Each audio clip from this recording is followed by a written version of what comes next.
Periyar versus Prabhakaran அப்படிங்கிற நிறுத்துறதை எப்படி பாக்குறாங்க, புதிய ஒரு மறைக்கப்பட்ட உண்மைகளும் இதன் மூலமா தெரிய வரும் அப்படின்னு நினைக்கிறேன். பொதுவாகவே நான் வந்து இங்க இருக்கிற இலங்கை மக்களோட இந்த மண்ணோட கல நிலவரத்தை தெரிஞ்சுக்கணும்னு ரொம்ப நாளாவே நான் நினைச்சிட்டு இருந்தேன்.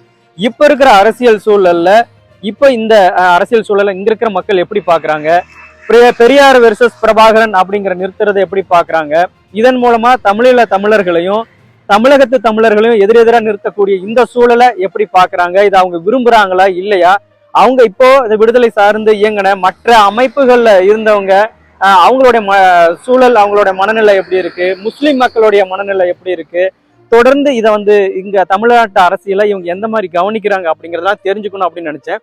ஒரு பயணம், ஒரு நீண்ட பயணம். இதுல நிறைய தரவுகள், நிறைய புதிய மக்களோட கருத்துகள், பல்வேறு தரப்பட்ட மக்களோட கருத்துக்கள் எல்லாம் நான் பதிவு பண்ணியிருக்கிறேன்.